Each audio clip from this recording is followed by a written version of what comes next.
Hello hello hello. कैसे हैं आप? How are you? सुहाल से तमारो कसा है तुम्ही के हाल चाल कमोआछो कैसेन बा ठीक बा। मैं आपका अपना बॉटनी प्रोफेसर अर्जुन एकेडमी में आपका शानदार जोरदार जबरदस्त स्वागत करता हूं। वीडियो लेक्चर स्टार्ट करता हूं आज का। Principle of inheritance and variation chapter में हमने प्रीवियस वीडियो लेक्चर में टर्मिनोलॉजीज डिटेल में समझा।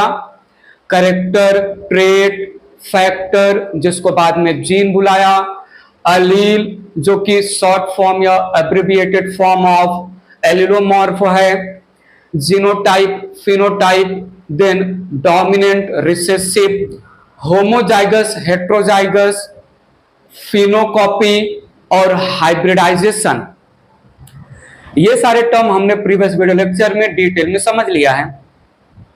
एक छोटा सा करेक्शन बताना है मुझे, दैट इज अलील। टर्म अलील ये जो है बेटसन ने दिया था, साइंटिस्ट बेटसन ने अलील टर्म दिया, ना कि जोहानसन ने। मैंने फ्लो में term allele given bye Johansson ऐसा प्रीवियस वीडियो लेक्चर में बोला। इवन हमने कमेंट बॉक्स में करेक्शन भी जो है टाइप करके सेंड कर दिया, देख लीजिएगा और सुनिएगा। Term allele given by scientist Bateson. So genetics, then gene, genotype, phenotype, pure line, ये जो है जोहानसन के लैंग्वेज में है। जोहानसन ने सारे टर्म दिया। होमोजाइगस, हेट्रोजाइगस, देन जो है अलील, ये सारे टर्म जो है बेटसन साइंटिस्ट ने दिया। F1 जनरेशन, F2 जनरेशन भी बेटसन साइंटिस्ट ने दिया। ठीक है, वीडियो लेक्चर आगे बढ़ा रहा हूं, थोड़ा सुनिएगा। अच्छा, मेंशन करता हुआ आगे बढ़ूं मैं यहां पर। Term allele given by Bateson. ठीक है, ये छोटा सा करेक्शन है, कर लीजिएगा प्रीवियस वीडियो लेक्चर से रिलेटेड। होमोजाइगस, हेट्रोजाइगस, बात सुनिए। होमोजाइगस, हेट्रोजाइगस, होमोलॉगस, हेट्रोलॉगस, चार टर्म हैं। Homozygous, heterozygous previous video lecture में हमने जाइगोट या सीड या प्लांट या ऑर्गेनिज्म के लैंग्वेज में डिस्क्राइब कर लिया है। होमोजाइगस या हेट्रोजाइगस ऐसे जाइगोट हैं या ऐसे सीड हैं या ऐसे प्लांट या ऐसे ऑर्गेनिज्म हैं जिनके पास किसी कैरेक्टर के लिए सिमिलर अलील है तो होमोजाइगस, किसी कैरेक्टर के लिए डिसिमिलर अलील है तो हेट्रोजाइगस टर्म आएगा। होमोलॉगस, हेट्रोलॉगस ये टर्म यूज होता है क्रोमोसोम के लिए। थोड़ा सा ये टर्म आगे बढ़ा रहे हैं, सुनिएगा। मेंशन किया मैंने यहां पर होमोलॉगस, होमोलॉगस क्रोमोसोम्स। कंफ्यूज मत होना, होमोजाइगस सीड या होमोजाइगस प्लांट या होमोजाइगस ऑर्गेनिज्म, हेट्रोजाइगस सीड या हेट्रोजाइगस प्लांट या हेट्रोजाइगस ऑर्गेनिज्म। यहां पर है होमोलॉगस क्रोमोसोम। सिंपल सा डिफिनीशन है, structurally and genetically similar chromosome called as homologous chromosome. मैंने इसको डिफाइन किया मॉर्फोलॉजिकली या structurally and genetically similar chromosomes, similar chromosomes called homologous chromosomes।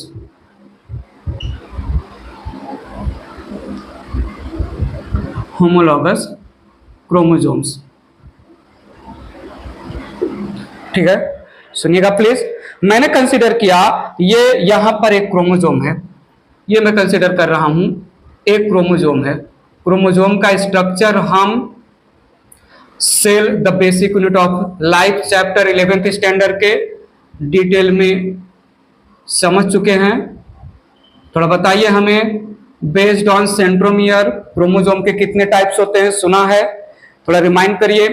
Based on centromere, metacentric chromosome, sub metacentric chromosome, acrocentric और telocentric chromosome, ऐसा सुना है?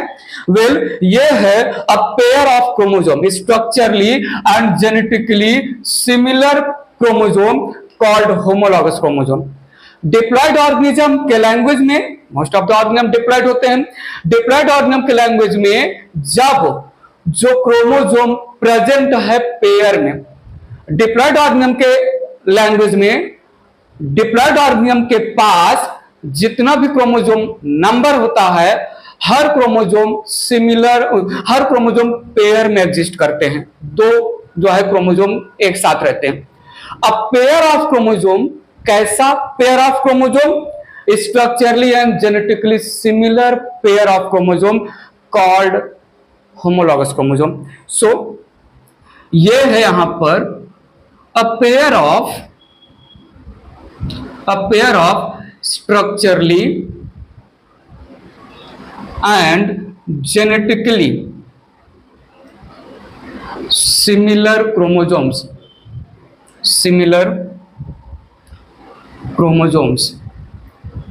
called as homologous chromosome,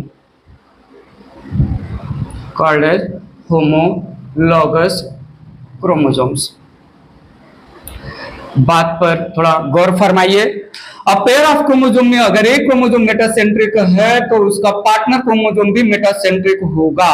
अब pair of chromosome में अगर एक सब मेटासेंट्रिक तो दूसरा भी सब मेटासेंट्रिक, एक एक्रोसेंट्रिक, दूसरा भी acrocentric, telocentric. So a pair of structurally similar chromosome ये था, क्या था?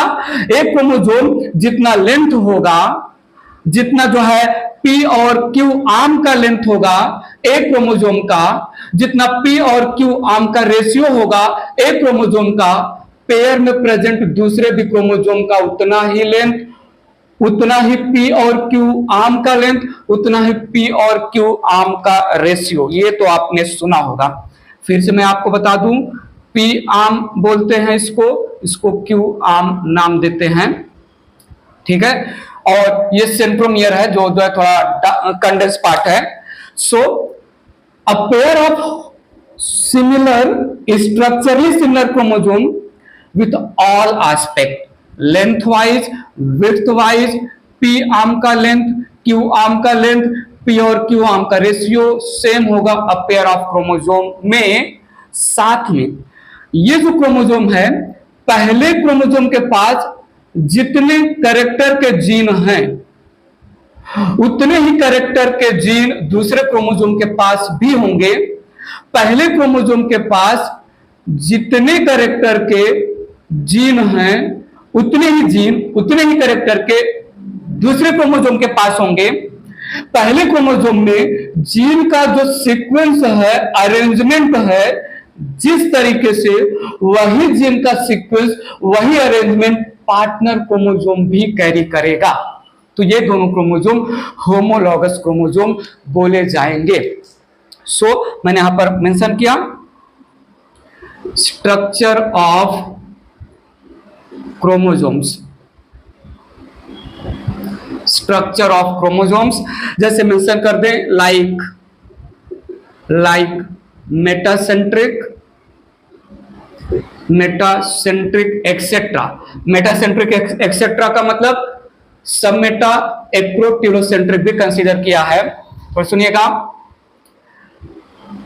लेंथ, विड्थ भी मेंशन कर दे रहे हैं of chromosomes, then P and Q arm, length and ratio of chromosomes. थोड़ा सुनिएगा, और बोला मैंने यहां पर जो है, तो ये हो गया स्ट्रक्चर के लैंग्वेज में। Structure of chromosome like metacentric है एक तो दूसरा भी होगा मेटासेंट्रिक, एक सब मेटासेंट्रिक तो दूसरा भी सब मेटासेंट्रिक होगा। P और Q आर्म का लेंथ, P और Q आर्म का रेशियो, विड्थ तो लेंथ एक क्रोमोसोम का जितना वही दूसरे क्रोमोसोम का होगा। तो सुनिएगा, genetically both chromosomes have similar number of genes for same characters arranged in same pattern.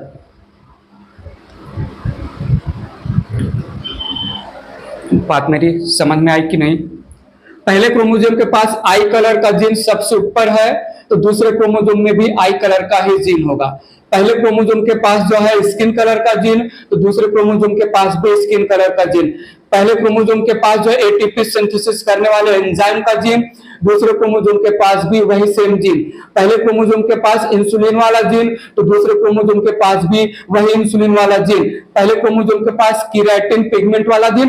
तो जो जीन जिस कैरेक्टर के लिए जिस सीक्वेंस में है, वो जीन उस कैरेक्टर के लिए उसी सीक्वेंस में रहेगा सेम दूसरे क्रोमोसोम के पास।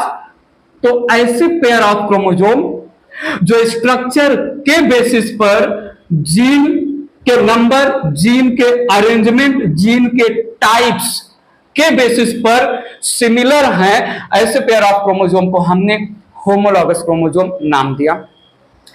बेसिकली थोड़ा सुनिएगा, एग्जांपल ले, इन ह्यूमन, थोड़ा सुनिएगा please, in human 22 pairs of chromosome, बहुत इंपॉर्टेंट पॉइंट मेंशन कर रहा हूं, 22 pairs of chromosomes are homologous chromosome, homologous chromosomes, ठीक है। They are also called as autosome या सोमैटिक क्रोमोसोम, सोमैटिक क्रोमोसोम, बात समझिएगा, ऑटोसोम्स या somatic chromosome. So chromosome number 1 से लेके क्रोमोसोम नंबर 22 तक, 20 पेयर नहीं 22 पेयर, ठीक है, 22 पेयर यहां से from chromosome number 1 to chromosome number 22 pairs of chromosomes human में होमोलॉगस क्रोमोसोम रिप्रेजेंट करते हैं। बात क्लियर है? होमोलॉगस क्रोमोसोम, ठीक है, इरेज करता हूं इसको। नेक्स्ट टर्मिनोलॉजी रखा होमोलॉगस का opposite heterologous chromosomes, heterologous chromosomes. बात मेरी सुनिएगा, समझिएगा, डिफाइन किया मैंने हेट्रोलॉगस क्रोमोसोम को, अ pair of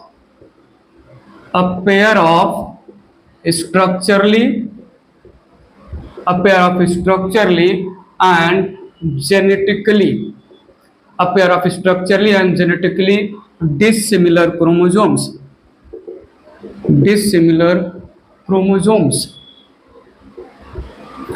called heterologous chromosome, called heterologous chromosomes। Heterologous chromosome का जो सबसे फेमस बेस्ट एग्जांपल लिया जाता है वो है मेल ह्यूमन का सेक्स क्रोमोसोम एक्स और वाई। थोड़ा सुनिएगा, यहां पर एग्जांपल लिया मैंने, फॉर एग्जांपल ह्यूमन, ऐसा मेंशन करें, sex chromosomes of human male, simple male human. तो ध्यान दीजिएगा, यहां पर मैंने मेंशन किया ये एक क्रोमोसोम है, सेक्स क्रोमोसोम मेल ह्यूमन का, जो रिप्रेजेंट कर रहा है एक्स क्रोमोसोम, और ये यहां पर दूसरा क्रोमोसोम है ह्यूमन का जो रिप्रेजेंट कर रहा है वाई क्रोमोसोम, ठीक है। Sex chromosome of human male that is X and Y. यहां पर a pair of sex chromosome में, a pair of sex chromosome में एक्स क्रोमोजोम मेल में होता है सब मेटासेंट्रिक और वाई क्रोमोजोम होता है एक्रोसेंट्रिक। वाई क्रोमोजोम होता है एक्रोसेंट्रिक। मेरी बात देखिएगा, यहां पर लेंथ के बेसिस पर, स्ट्रक्चर के बेसिस पर एक क्रोमोजोम सब मेटासेंट्रिक, दूसरा क्रोमोजोम एक्रोसेंट्रिक। तो अ pair of structurally different chromosome. मेरी बात सुनिएगा प्लीज, ये एक्स क्रोमोजोम का पी आर्म है। अब जो मैं बोलने वाला हूं बहुत इंपॉर्टेंट है। ये पी आर्म है, ये क्यू आर्म है, ये मेल का पी आर्म है, वाई का पी आर्म है, और ये क्यू आर्म है, या अपर आर्म बोलते, simple upper and lower arm. ये यहां पर ये जो वाई का अपर आर्म है, वाई क्रोमोसोम का जो अपर आर्म है, it is male specific part of Y chromosome. Male specific part of Y chromosome. Male specific part of Y chromosome. It is called as sex determining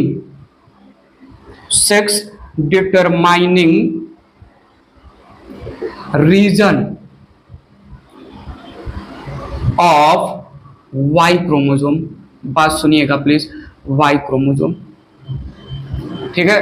sex determining region of Y chromosome SRY, ठीक है, इसको sex determining region of Y chromosome. तो सुनिएगा, it has, this part has TDF genes. एक gene का नाम mention कर रहा हूं, that is testis determining factor. TDF का मतलब टेस्टिस डिटरमाइनिंग फैक्टर का gene, and it is responsible for male characters.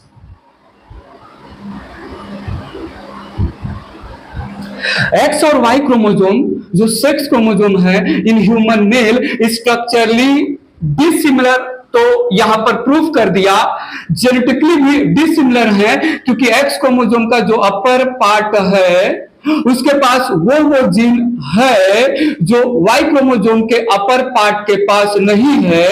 Y chromosome के अपर पार्ट में जो जीन है एक्स क्रोमोसोम के अपर पार्ट पर नहीं है। वाई क्रोमोसोम का अपर पार्ट, ये male specific part of Y chromosome, sex determining region of. तो ये दोनों क्रोमोसोम हुए क्या? ये दोनों क्रोमोसोम हुए heterologous chromosome, structurally as well as genetically dissimilar. ज्यादा जो है होमोलॉगस और हेटेरोलॉगस को मैं पुल नहीं करूंगा, आगे भी एक टर्म्स यूज होने वाले हैं, वहां पर और जाके क्लियर होगा। सिर्फ आपको इतना समझना है कि अ पेयर ऑफ जो है क्रोमोसोम जो जेनेटिकली और स्ट्रक्चरली डिसिमिलर, हेटेरोलॉगस, और इसके पहले होमोलॉगस। थोड़ा इसमें सुनिएगा प्लीज। फीमेल ह्यूमन यहां पर मेंशन किया, इन फीमेल ह्यूमन या इन फीमेल सिंपल मेंशन कर ले। सेक्स क्रोमोजोम जल्दी से बताइए क्या होता है? XX are homologous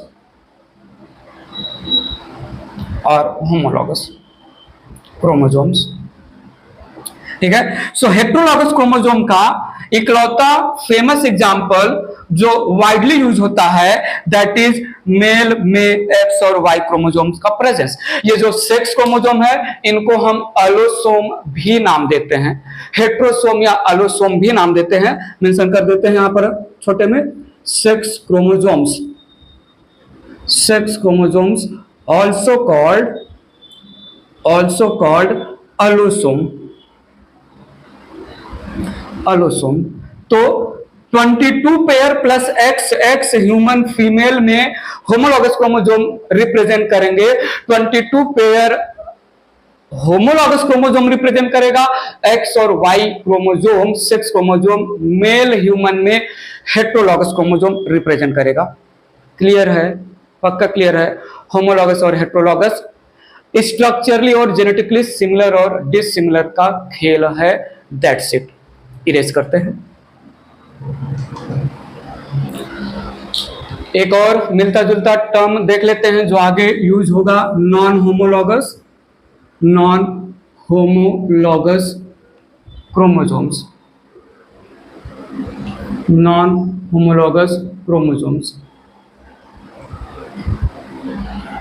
non homologous chromosome ज्यादा प्रॉब्लम वाली बात नहीं है, सिंपल सा। Two different chromosomes, two different chromosomes belonging to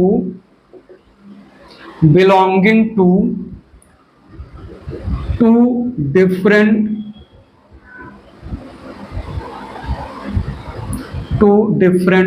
homologous pair,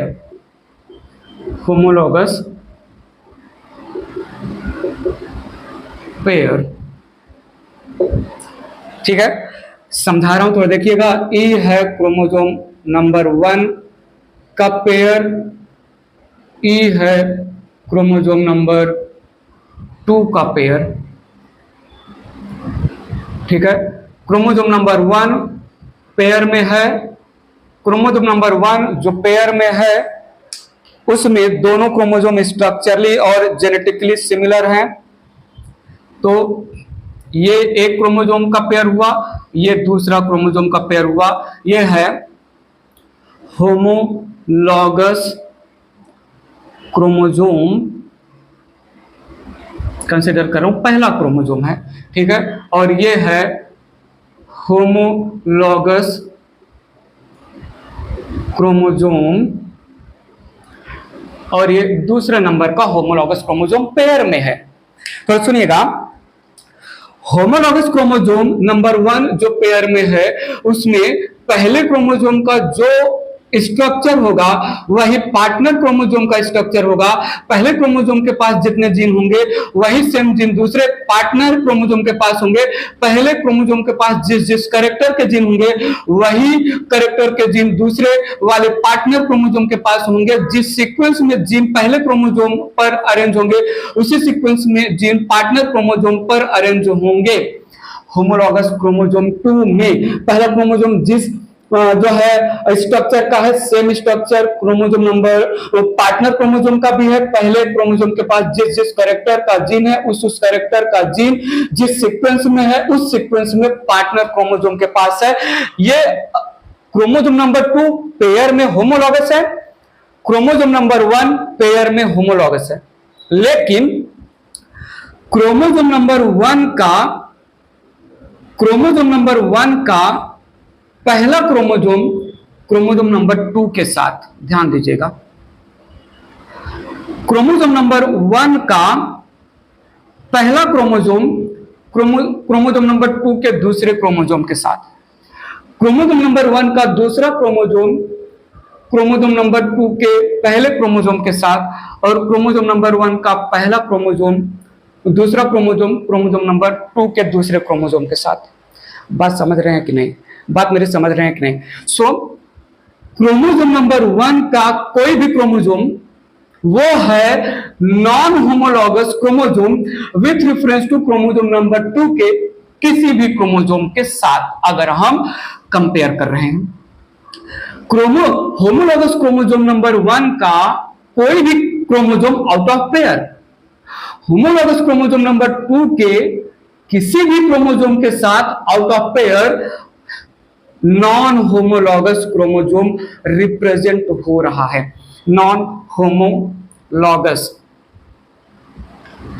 chromosomes, मेरी बात सुनिएगा please.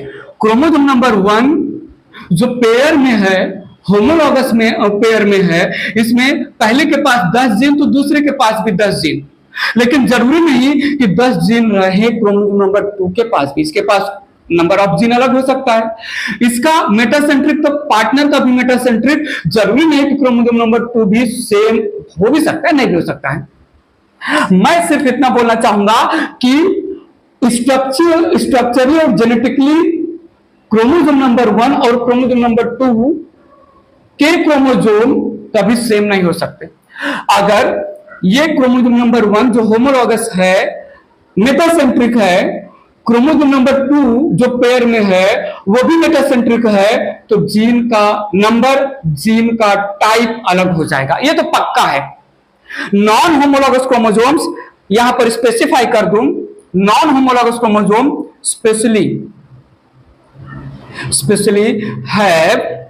have different gene for sure, have different genes for different character, for different characters. 100% तो सेम नहीं हो सकते। इसके पास आई कलर का जीन है, हेयर कलर का जीन है, तो इसके पास जो है हेयर पैटर्न का जीन होगा, जो है पिट्यूटरी ग्लैंड के हार्मोन्स का जीन होगा। जेनेटिकली तो श्योरली डिसिमिलर होंगे, स्ट्रक्चरली जीन सेम हो सकते हैं, ऐसा जरूरी नहीं है। क्रोमोसोम नंबर 1 से क्रोमोसोम नंबर 23 ह्यूमन में बहुत सारे सेट होते हैं कि ऐसे, just for example chromosome number 1 से क्रोमोसोम नंबर 5 मेटासेंट्रिक है, 6 से लेके 12 सब मेटासेंट्रिक है, 13 से लेके 22 जो है ऐसे जो है सेट में होते हैं। But for sure non homologous chromosome ऐसे 2 क्रोमोसोम है, ये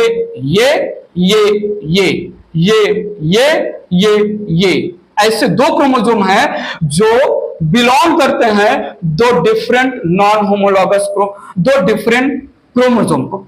नॉन होमोलॉगस क्रोमोसोम नाम ही काम बता रहा है, होमोलॉगस हो ही नहीं सकते।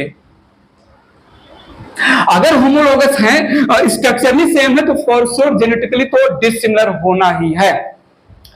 आगे आएगा, हम बताएंगे इसको, जो है बहुत अच्छे से एक्सप्लेन करेंगे।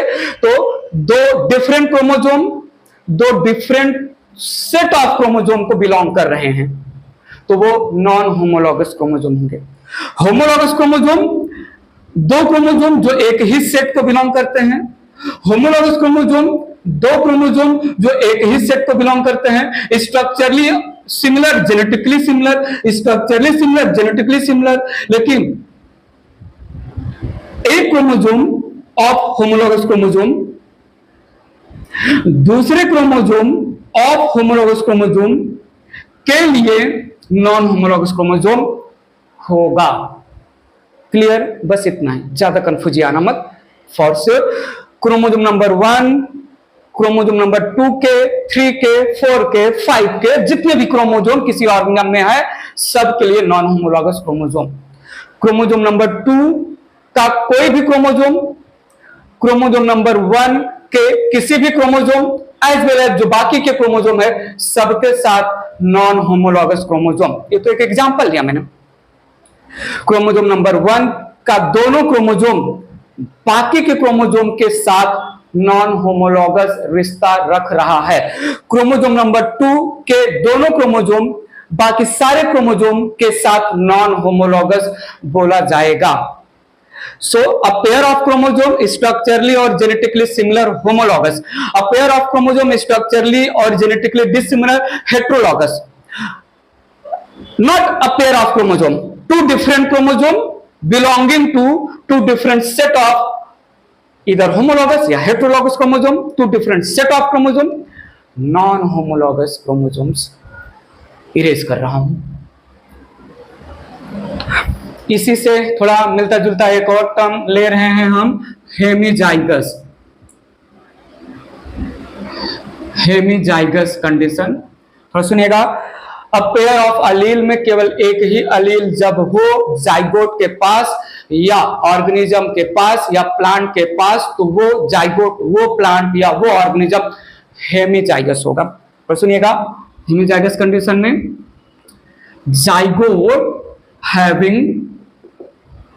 zygote having only one allele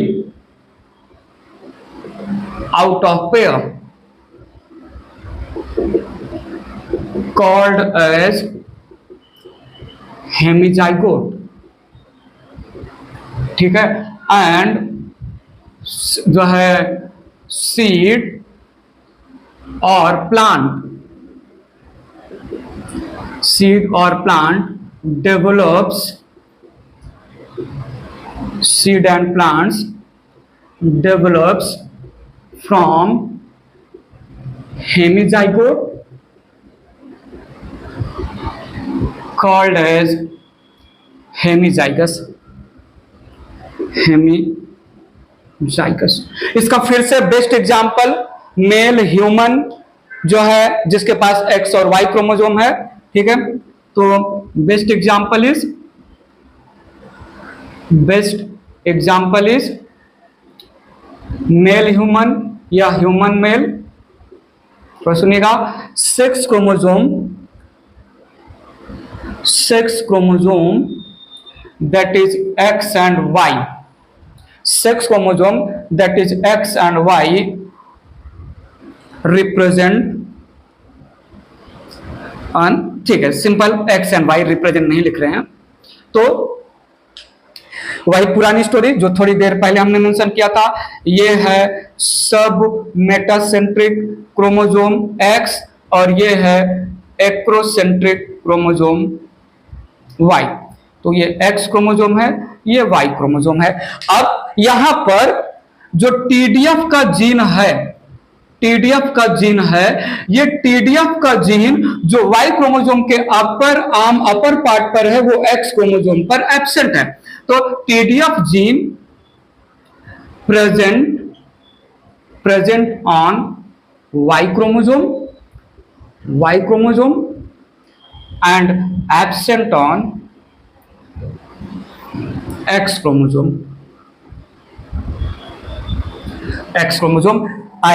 आगे आएगा ये जो है स्टोरी जो है जेनेटिक डिसऑर्डर में भी आएगा। ये स्टोरी हम अच्छे से बताएंगे। सेम स्टोरी हेमीजाइगस ड्रोसोफिला के लैंग्वेज में भी आगे आने वाला है जब हम लिंकेज और रिकॉम्बिनेशन समझेंगे, ठीक है। यहां पर बताएंगे जैसे मेल ह्यूमन के ईयर के पिन्ना पर हेयर्स का होना हाइपरट्राइकोसिस बोला जाता है। हाइपरट्राइकोसिस का जीन मेल स्पेसिफिक जीन है। हाइपरट्राइकोसिस के जीन का कैरेक्टर क्या है? ईयर पिन्ना पर हेयर का ग्रोथ। वो केवल और केवल वाई क्रोमोसोम पर उसका जीन प्रेजेंट होता है, एक्स क्रोमोसोम पर जो पार्टनर क्रोमोसोम है उस पर एब्सेंट होता है। तो हाइपरट्राइकोसिस एक ही अलील से रिप्रेजेंट हो रहा है, उसका दूसरा अलील पार्टनर क्रोमोसोम पर नहीं है। मेरी बात समझिएगा, ये वाला टर्म कहां से राइम हो रहा है? Homozygous, heterozygous, hemizygous. बात पकड़िए। Homozygous a pair of similar allele का होना इन द जाइगोट या इन द ऑर्गेनिज्म या in the plant. Heterozygous a pair of dissimilar allele का होना in the zygote, in the seed, in the plant. और heterozygous hybridization से produce होता है, हमने प्रीवियस वीडियो लेक्चर में बताया था।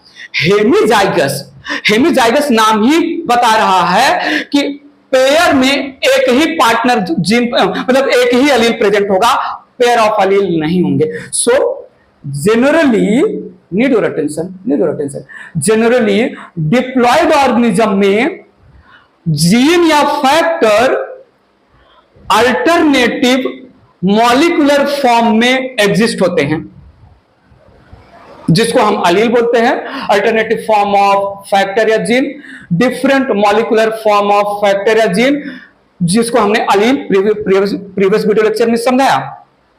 अब किसी जीन के सिमिलर फॉर्म है तो हम उसको होमोजाइगस, डिसिमिलर मॉलिक्यूलर फॉर्म है तो हेट्रोजाइगस, और किसी भी जीन के केवल एक ही फॉर्म प्रेजेंट है तो उसको हम हेमीजाइगस नाम देंगे। बात क्लियर है? तो ये रहा हेमीजाइगस की स्टोरी। इतनी ही बातें, आगे और टॉपिक में जहां कनेक्ट होगा फिर से हम रिमाइंड करवाएंगे। तो ये कुछ और टर्मिनोलॉजी थे, इरेज करके ले चलते हैं टॉपिक को आगे, principle of inheritance and variation chapter को। टॉपिक को आगे ले चल रहे हैं चैप्टर के। नेक्स्ट मैं अब थोड़ा सुनिएगा, अब हम मेंडल के मेन एक्सपेरिमेंट की बातें करने वाले हैं। So need your strong mental and physical presence, लगे रहिएगा। यहां से जो है कोर ऑफ द चैप्टर में हम इंटर करने वाले हैं। बहुत सारी बातें, बहुत सारे पॉइंट्स, बहुत सारे नए नए terms, experiments, laws, principle, numerical, बहुत सारी बातें होने वाली हैं। तो सुनिएगा, यहां पर हमने लिया मेंडल्स, नेक्स्ट हेडिंग ले रहा हूं मैं, Mendel's experiment technique, Mendel's experiment technique. तो बताइए, मेंडल ने पी प्लांट पर जो एक्सपेरिमेंट किया, उस एक्सपेरिमेंट को कौन से नाम से हम बुला रहे हैं? क्या नाम दिया है, क्या टर्म दिया है मेंडल के एक्सपेरिमेंट का? हाइब्रिडाइजेशन। मेंडल ने क्या किया, हमने प्रीवियस वीडियो लेक्चर में थोड़ा सा हाईलाइट किया था। मेंडल ने जेनेटिकली और मॉर्फोलॉजिकली दो डिफरेंट पी प्लांट के बीच में किया था क्रॉस पॉलिनेशन, क्रॉस ब्रीडिंग। तो जेनेटिकली और मॉर्फोलॉजिकली डिफरेंट प्लांट के बीच में क्रॉस पॉलिनेशन, क्रॉस ब्रीडिंग करना इज कॉल्ड हाइब्रिडाइजेशन। मेंडल ने कौन कौन से स्टेप्स के थ्रू, क्या क्या स्टेप्स, कितने स्टेप्स के थ्रू अपना हाइब्रिडाइजेशन प्रोसेस कंप्लीट किया, और हाइब्रिडाइजेशन प्रोसेस के कंप्लीट होने के बाद बेस्ड ऑन रिजल्ट या ऑब्जर्वेशन, जो भी उन्होंने प्रिंसिपल या पोस्टुलेट दिए, समझ लेते हैं प्रोसेस क्या था। सो यहां पर मैंने बोला मेंडल परफॉर्म्ड क्रॉस पॉलिनेशन, इसी को हम बोलते हैं cross breeding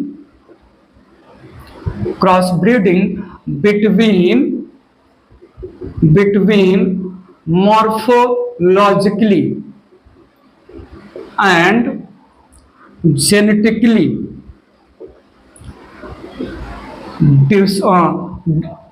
morphologically and genetically different pea plants called as hybridization, सुनिएगा प्लीज, समझिएगा। मैं बता रहा हूं, 3 स्टेप में कंप्लीट किया मेंडल ने अपने एक्सपेरिमेंट को, जो नाम दिया एक्सपेरिमेंट का हाइब्रिडाइजेशन। तो सुनिएगा, he completed hybridization experiment on pea plants in 3 main steps. 3 step. पहला स्टेप था पेरेंट को सेलेक्ट करना, बताएंगे डिटेल में। दूसरा स्टेप था सिलेक्टेड पेरेंट के बीच में क्रॉस पॉलिनेशन करके पहले जनरेशन के सीड को या प्लांट को प्रोड्यूस करना। तीसरा स्टेप था जो पहले जनरेशन के प्लांट प्रोड्यूस हुए उनको अलाउ करना सेल्फ पॉलिनेशन के लिए, टू ऑब्टेन सेकेंड जनरेशन के प्लांट या seed. So on third generation ऐसे सेल्फिंग करने दिया उन्होंने। देन आगे के जनरेशन में थोड़ा स्टेप मेंशन करते हैं, फिर 1 बाय 1 डिटेल में समझते हैं। Selection of parent. दूसरा cross pollination between selected parents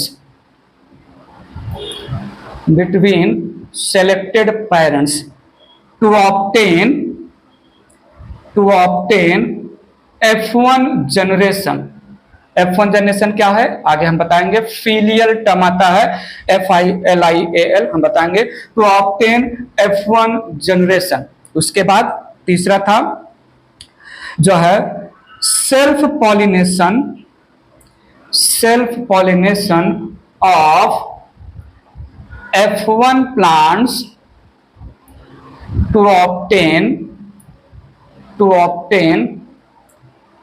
F2 generation. 3 main step में हमें मेंडल के हाइब्रिडाइजेशन टेक्निक को समझना है। इसके बाद फिर उन्होंने F2 प्लांट्स को, F2 जनरेशन के प्लांट को सेल्फ पॉलिनेट किया, F3 जनरेशन के प्लांट मिले, F3 जनरेशन के प्लांट को सेल्फ पॉलिनेशन होने दिया, F4 जनरेशन के सो ऑन। बट ये 3 मेन पार्ट हैं, मेन स्टेप हैं, बहुत इंपॉर्टेंट है। सब्जेक्टिव क्वेश्चन भी बनता है। Steps of hybridization, steps of experiment of Mendel या टेक्निक ऑफ मेंडल। तो हाइब्रिडाइजेशन के 3 स्टेप समझते हैं एक एक करके।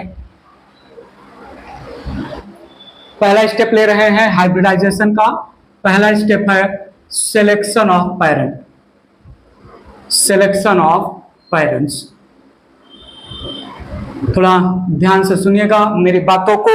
मेंडल ने स्टार्टिंग में, थोड़ा बताइए पहले हमें, मेंडल ने स्टार्टिंग में कितने पी वेराइटीज पर काम किया, जल्दी से बताइए। उसके बाद कितने पी वेराइटी पर काम किया, बताइए तो सही। उसके बाद कितने पी वेराइटी पर फाइनली काम किया। मेंडल ने स्टार्टिंग में 34 डिफरेंट पी प्लांट लिया, उसके बाद 22 डिफरेंट पी प्लांट के वैरायटी पर काम किया और फाइनली 14 पी वेराइटीज पर काम किया, 7 पेयर्स ऑफ पी प्लांट पर काम किया। पी प्लांट पर काम करना बड़ा यूजफुल रहा मेंडल के लिए। एक नंबर के लकी निकले और थोड़ा क्लेवर भी थे, थोड़े बुद्धिमान भी थे। थोड़ा सुनिएगा मैं क्या बोल रहा हूं। Pea plant, luckily P plant discontinuous variation show किया। बहुत ही यूजफुल कैरेक्टर मेंडल के हाथ लगा पी प्लांट को लेकर, that P plant shows discontinuous variation. Apology please, discontinuous variation. P plant किसी भी कैरेक्टर को लेकर डिसकंटिन्यूअस वेरिएशन शो कर रहा था। कोई भी कैरेक्टर पी प्लांट में केवल 2 अपोजिट या कंट्रास्टिंग फॉर्म में प्रेजेंट थे। इस वजह से किसी भी कैरेक्टर को लेके 2 डिफरेंट टाइप के प्लांट एग्जिस्ट कर रहे थे। हमने इसके पहले भी बातें की थी कि जो 14 पी प्लांट की वेराइटीज थी, वो 14 पी प्लांट की वेराइटीज में basically all the variety were similar for all the character except for one character present in contrasting form. Character लिया हाइट, हाइट को लेके केवल 2 ही पी प्लांट की वेराइटीज मिला मेंडल को, एक तो टॉल एक तो डॉफ।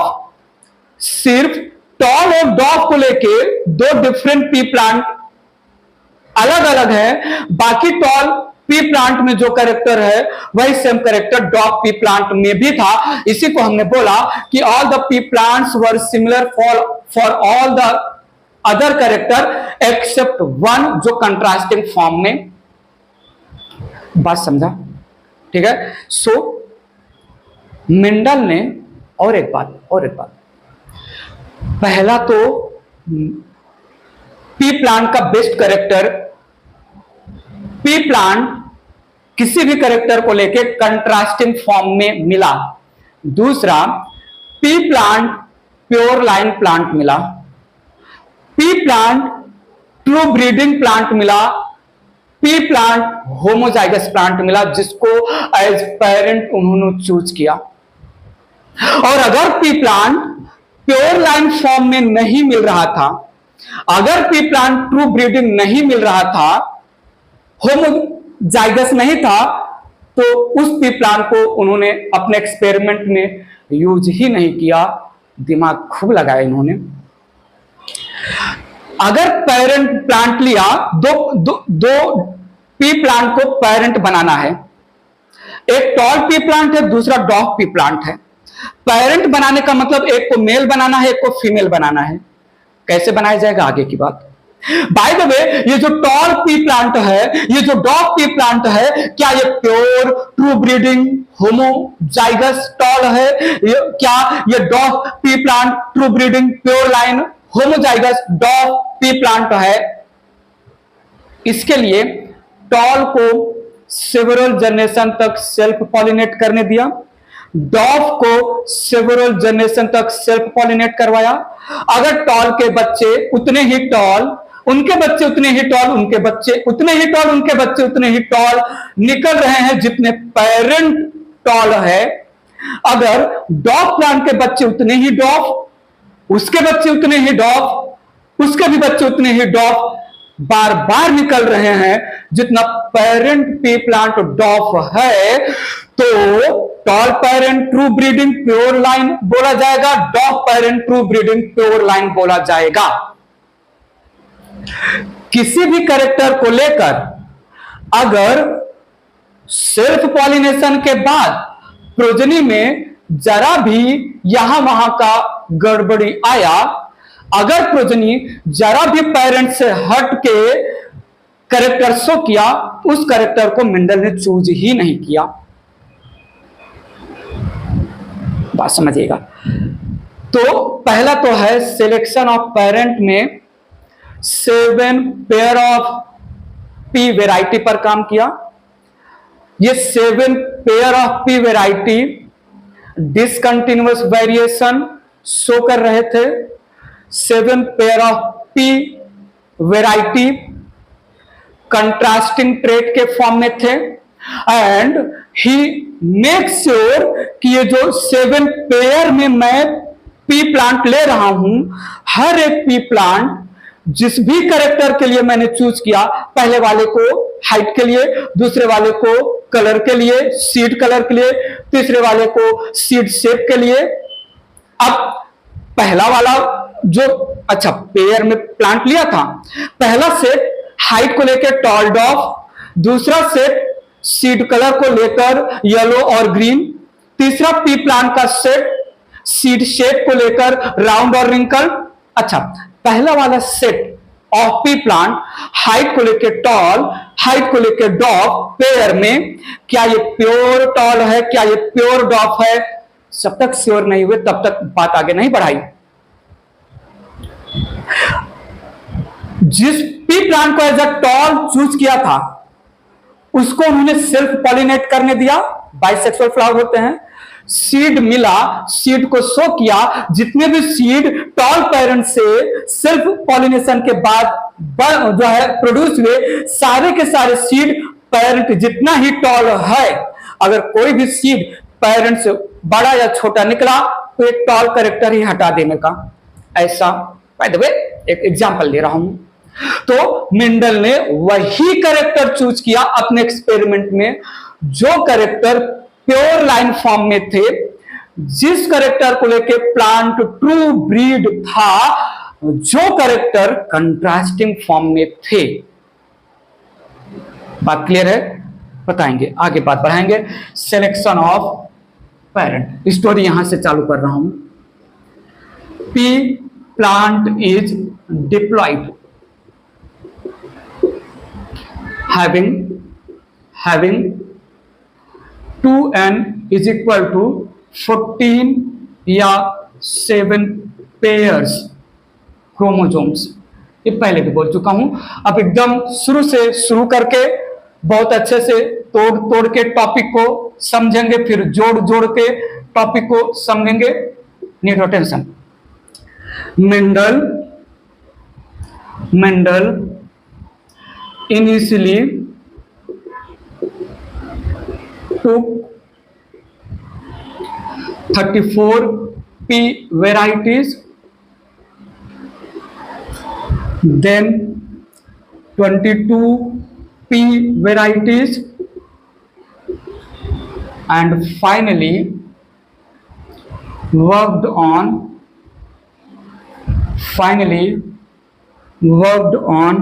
14 P varieties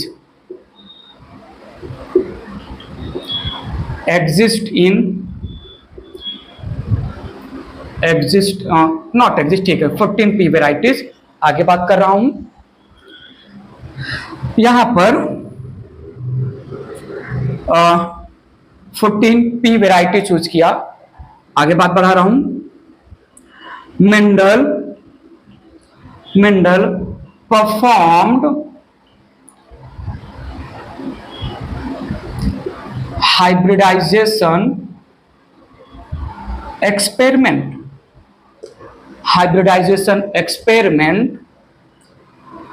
to study inheritance pattern of 7 characters.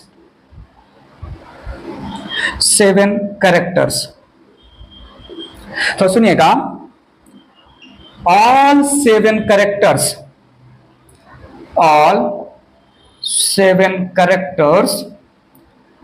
show discontinuous variation.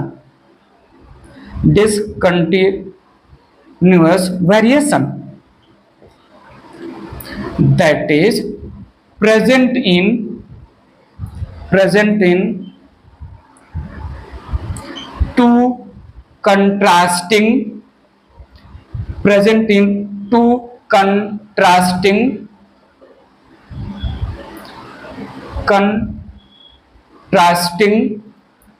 forms. That is each character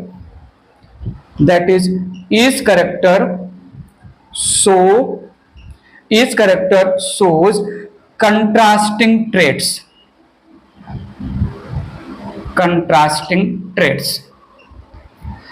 Opposite traits.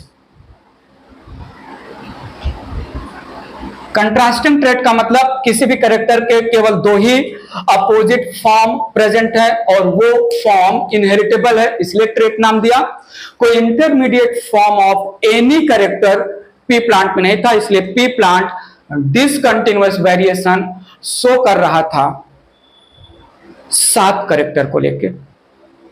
तो 7 कैरेक्टर, हर एक कैरेक्टर के 2 डिफरेंट फॉर्म, तो टोटल 14 पी वेराइटीज पेयर में मिला 7 पेयर ऑफ पी वेराइटी। समझते हैं, इरेज करता हूं इसको, ध्यान से देखिएगा। यहां पर 7 कैरेक्टर पहले भी मेंशन कर चुके हैं। अब हम सारी बातें जो टर्मिनोलॉजी के लैंग्वेज में ऑलरेडी समझ चुके हैं उसको अब हमें डिटेल में ले जाना है। ध्यान से देखिएगा, एक कैरेक्टर तो सीड शेप लिया, सीड शेप को लेके एक P plant round seed shape show कर रहा था और दूसरा रिंकल्ड सीड शेप। तो सीड शेप 2 अपोजिट फॉर्म में, 2 कंट्रास्टिंग फॉर्म में डिसकंटिन्यूअस वेरिएशन के फॉर्म में मिला। देन दूसरा था सीड कलर। सीड कलर को लेके 2 ही प्लांट इनको मिला, 2 ही प्लांट चूज किए। एक प्लांट में सीड कलर येलो था और दूसरे पी प्लांट में सीड कलर ग्रीन लिया इन्होंने। देन यहां पर इन्होंने फ्लावर पोजीशन में एक पी प्लांट का फ्लावर पोजीशन जो है एक्सियल था और दूसरा टर्मिनल था। मैं यहां पर डोमिनेंट और रिसेसिव नहीं लिख रहा हूं। डोमिनेंट और रिसेसिव कौन से बेसिस पर, किस ट्रेट को डोमिनेंट और रिसेसिव बोला जाएगा, जब हम एक्चुअल एक्सपेरिमेंट स्टार्ट कर देंगे तो समझेगा। अभी तो हम टेक्निक पढ़ रहे हैं, स्टेप्स पढ़ रहे हैं। देन फ्लावर कलर में वायलेट फ्लावर कलर या व्हाइट फ्लावर कलर। देन जो है पॉड शेप में इन्फ्लेटेड पॉड शेप या कॉन्स्ट्रिक्टेड पॉड शेप। नेक्स्ट जो है pod colour, green pod colour या येलो पॉड कलर। फिर फाइनली स्टेम का हाइट, टॉल हाइट या डॉप height. Mendel performed experiment. Mendel studied inheritance pattern of these 7 characters, and these 7 characters present या showing discontinuous variation present in contrasting traits, 2 opposite traits। इन्हीं पर काम किया। इतना तो समझा। कितने पी प्लांट? सो एक पी प्लांट राउंड था, एक पी प्लांट में रिंकल्ड था बाकी 6 कैरेक्टर सेम थे। दूसरे पी, तो यहां पर 2 पी प्लांट हो गया। एक पी प्लांट का येलो सीड कलर था, दूसरे पी प्लांट का ग्रीन सीड कलर था, बाकी के 6 कैरेक्टर सेम थे। तो 2 ये 4 ऐसे करके 14 आ जाएंगे 7 पेयर में। कैरेक्टर कौन कौन सा चूज किया और उनके लिए कैसे हेल्पफुल रहा, क्लियर है। बात आगे बढ़ा रहा हूं, इरेज करता हूं, थोड़ा सुनिएगा। Mendel make sure that all the pea varieties are true breeding, all the pea varieties are true breeding, pure line। तो सुनिएगा, for this he performed, या not performed, he allowed self pollination in pea plant, and if generation after generation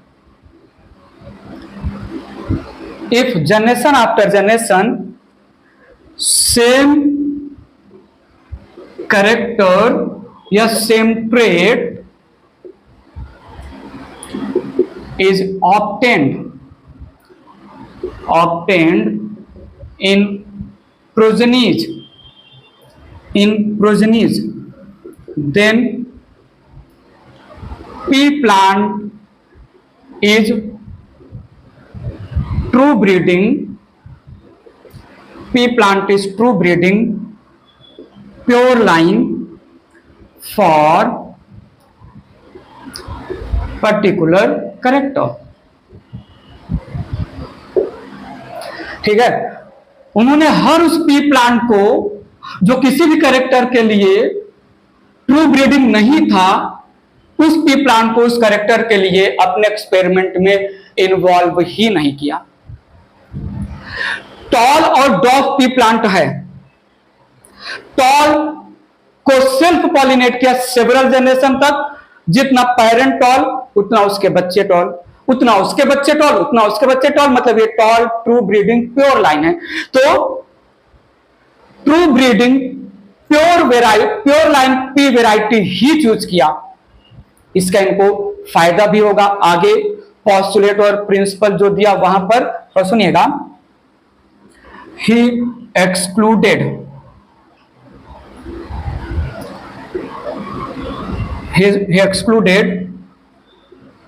pea varieties in his experiment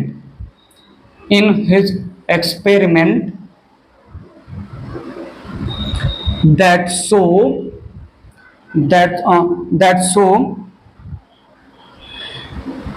ये ऐसे बोले, that did not show stability of character,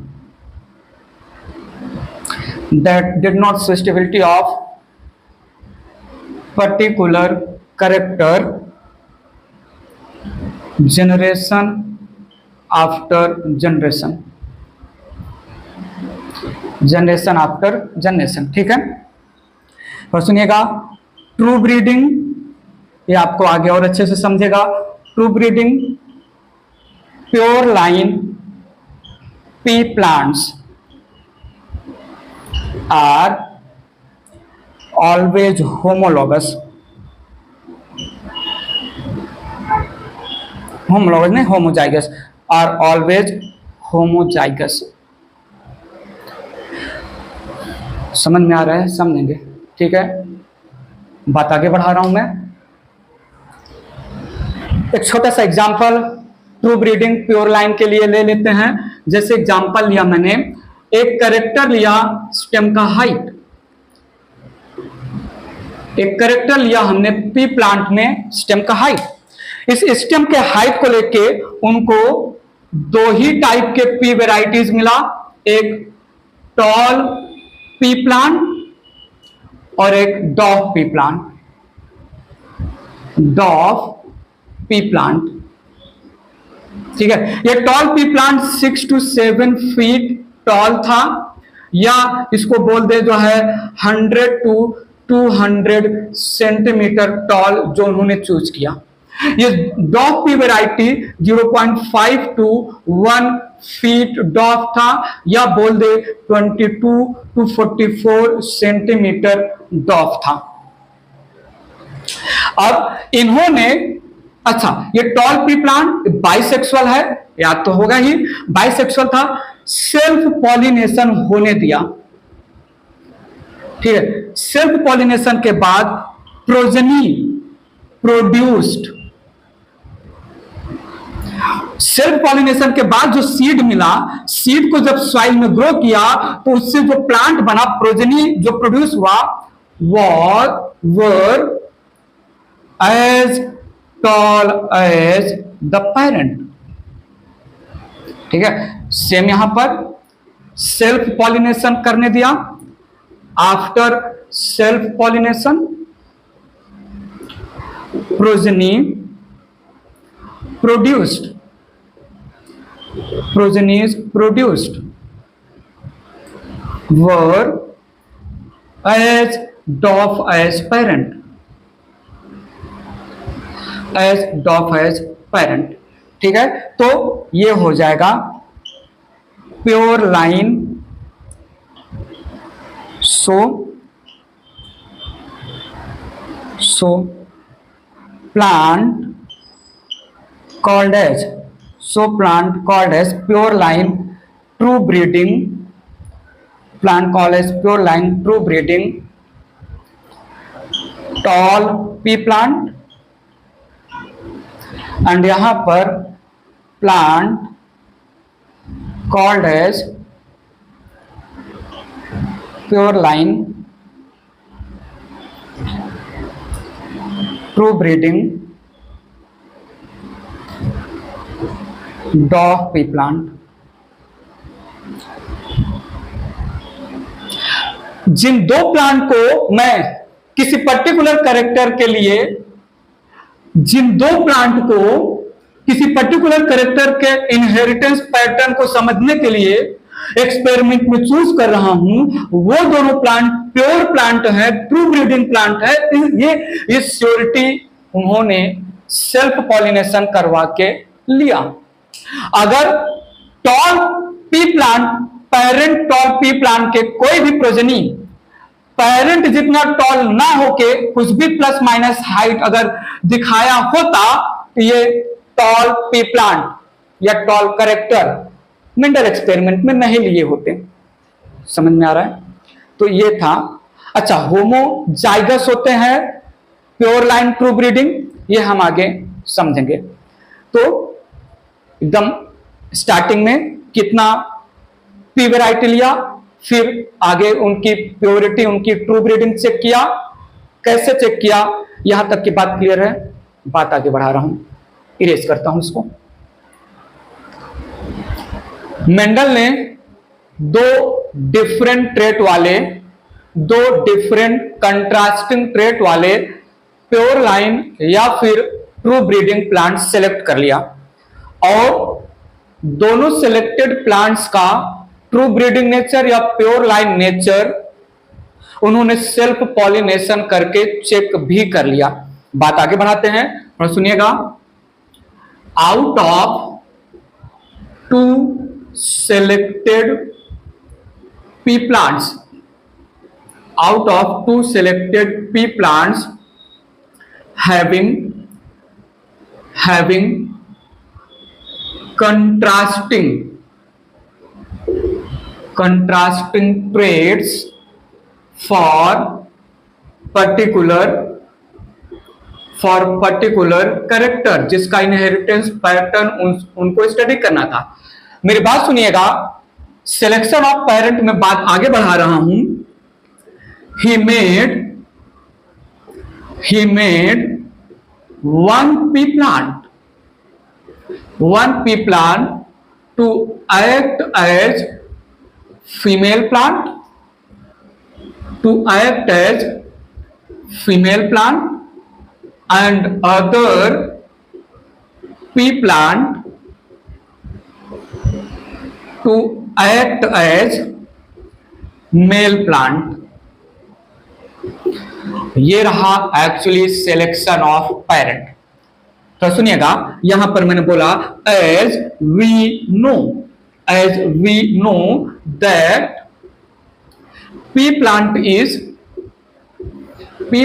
is monoecious. Pea plant is monoecious, having bisexual flower, having bisexual flowers. P plant के पास both male and female reproductive organ है। दो different P plant choose किया, दोनों के पास male और female reproductive organ है, दोनों आपस में सेल्फ पॉलिनेशन नेचुरली कर सकते हैं। हाइब्रिडाइजेशन में एक पी प्लांट का पॉलन ग्रेन दूसरे पी प्लांट के स्टिग्मा पर फॉल डाउन करवाना है, डस्ट करना है, क्रॉस पॉलिनेशन करना है बिटवीन टू डिफरेंट प्लांट। अब एक पी प्लांट को एक्ट करना होगा एज फीमेल प्लांट, दूसरे प्लांट को एक्ट करना होगा एज मेल प्लांट। यही है सिलेक्शन ऑफ पेरेंट। बात पकड़िएगा, जिस पी प्लांट को क्रॉस पॉलिनेशन में जिस पी प्लांट को फीमेल प्लांट के जैसा काम करवाना है, उस पी प्लांट में उस पी प्लांट का पॉलन ग्रेन उस पी प्लांट के स्टिग्मा पर ना गिरे। दोनों पी प्लांट के पास पॉलन ग्रेन और स्टिग्मा है, नेचुरली तो सेल्फ पॉलिनेशन कर सकते हैं, बट हमें क्या है, हमें एक का पॉलन ग्रेन दूसरे के स्टिग्मा पर डस्ट करना है, जो है उधर ट्रांसफर करना है। इसी को हम बोल रहे हैं क्रॉस पॉलिनेशन। तो इस आर्टिफिशियल क्रॉस पॉलिनेशन में हमें जिस पी प्लांट को फीमेल पी प्लांट के जैसा काम करवाना है, उस पी प्लांट को उसके पॉलन ग्रेन से बचाना पड़ेगा। और जिस पी प्लांट को as a male pea plant हम कंसीडर करेंगे, उसका pollen grain selected female pea plant के स्टिग्मा पर डस्ट कराना है। यही है स्टोरी। अब ये स्टोरी रियलिटी में कैसे आ रही है थोड़ा सुनिएगा। The pea plant selected as female plant का किया इमैस्कुलेशन। द फीमेल प्लांट जो सिलेक्ट हुआ, उस फीमेल प्लांट के स्टिग्मा पर सेम फ्लावर का पॉलन ग्रेन ना गिरे, इसके लिए इमेच्योर कंडीशन ऑफ फ्लावर में ही, जब फ्लावर डेवलप नहीं हुआ है, उसी समय एंथर को या स्टमेन को कट करके फेंक दो। मुझे किसी दूसरे पी प्लांट का पॉलन ग्रेन फीमेल प्लांट के स्टिग्मा पर गिराना है। मैं नहीं चाहता कि जिसको मैं फीमेल पी प्लांट कंसीडर कर रहा हूं, उसके पास मेल पार्ट भी है, एंथर भी है, उसका एंथर से पॉलन ग्रेन उसी के स्टिग्मा पर गिरे, इसलिए सिलेक्टेड फीमेल पी प्लांट का इमैस्कुलेशन किया गया। बात मेरी सुनिएगा। अब मैंने सिलेक्टेड फीमेल पी प्लांट को इमैस्कुलेट करके उस फीमेल पी प्लांट के फ्लावर में जो स्टेमेन था उसको रिमूव कर दिया। अब फीमेल प्लांट, वो फीमेल प्लांट ही अब माना जाएगा क्योंकि उसका मेल पार्ट हटा दिया।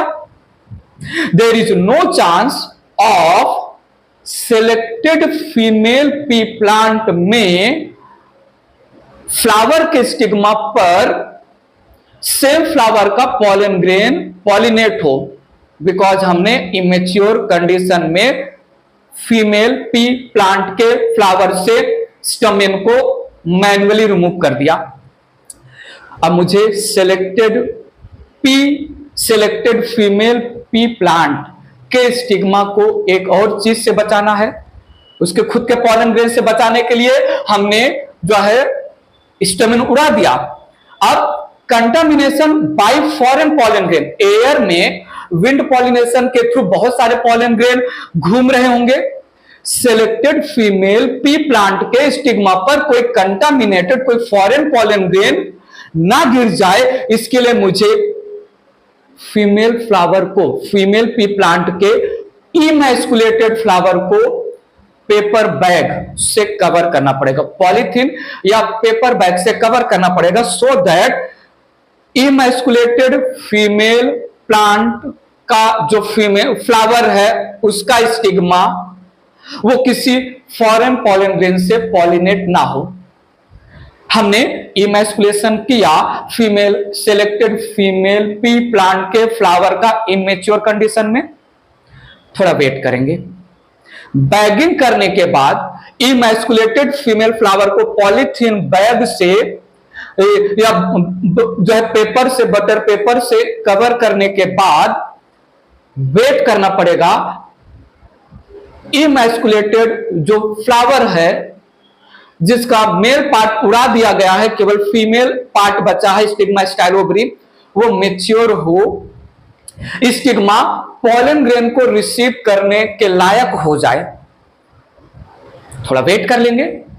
जब फ्लावर इमैस्कुलेटेड फ्लावर मैच्योर हो जाएगा तब हम जो बैग से, पॉलीथीन बैग से कवर किए थे उसका डी बैगिंग करेंगे, पॉलीथीन बैग हटा देंगे और जिसको एज अ मेल प्लांट हम सेलेक्ट कर रहे हैं, चाहे तो सिलेक्टेड मेल पी प्लांट का कार्पेल या फीमेल पार्ट उड़ा दीजिए ताकि अब उसके पास केवल जो है स्टेमेन रहेगा, या छोड़ दीजिए, डजंट मैटर। कहीं कहीं पर मेंशन है कि जिसको हम फीमेल पी प्लांट के जैसा जो है कंसीडर कर रहे हैं उसका स्टेमेन हमें मैन्युअली हटाना है, जिस जो है पी प्लांट को as a male pea plant consider कर रहे हैं उसके कार्पेल को, फीमेल पार्ट को मैन्युअली कट करके रिमूव करना है। तो अब एक पी प्लांट फीमेल के जैसा एक्ट करेगा, दूसरा पी प्लांट मेल के जैसा एक्ट करेगा। फीमेल पी प्लांट के पास स्टोमेन नहीं है, मेल पी प्लांट के पास कार्पेल नहीं है। जब सिलेक्टेड फीमेल पी प्लांट का फ्लावर मैच्योर हो गया, स्टिग्मा पॉलन ग्रेन को रिसीव करने के एज पर पहुंच गई, कैपेबल है, तब हम जो कंटामिनेशन फ्रॉम पॉलन ग्रेन से बचने के लिए कवर किए थे फ्लावर को डीबैगिंग करेंगे। सिलेक्टेड मेल प्लांट का स्टमेन लेंगे, मैच्योर हो चुका है स्टमेन, स्टमेन का जो एंथर पार्ट है, एंथर पार्ट में पॉलन ग्रेन बन चुका है, हम स्टमेन को लाएंगे, सिलेक्टेड फीमेल पी प्लांट के स्टिग्मा पर ब्रश का हेल्प लेकर एंथर को टैप करेंगे, जिससे जो सिलेक्टेड मेल प्लांट का एंथर में प्रेजेंट पॉलन ग्रेन है वो सिलेक्टेड फीमेल पी प्लांट के स्टिग्मा पर पॉलिनेट हो जाए। जैसे ही मैंने सिलेक्टेड मेल पी प्लांट के एंथर से पॉलन ग्रेन को with the help of brush bye tapping over the anther, pollen grain को सिलेक्टेड फीमेल पी प्लांट के स्टिग्मा पर डस्टिंग करवा दिया, पॉलिनेशन करवा दिया।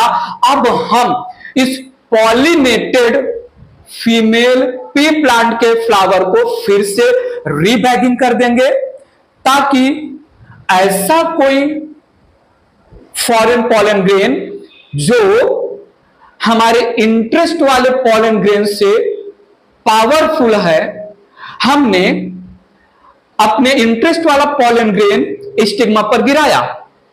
अगर मैं फ्लावर को ओपन छोड़ दूं, कोई फॉरेन पॉलन ग्रेन भी आके सेम स्टिग्मा पर गिरा, उस स्टिग्मा पर, जिस स्टिग्मा पर हमने अपने इंटरेस्ट वाला पॉलन ग्रेन डस्ट करवाया, और वो फॉरेन पॉलन ग्रेन मेरे इंटरेस्ट वाले पॉलन ग्रेन के कंपेयर में पावरफुल है, जल्दी से जो है पॉलन ट्यूब बना के फर्टिलाइजेशन में सक्सीड हो गया, तो मेरे इंटरेस्ट वाले पॉलन ग्रेन का फायदा नहीं हुआ, हाइब्रिडाइजेशन एक्सपेरिमेंट खराब हो जाएगा।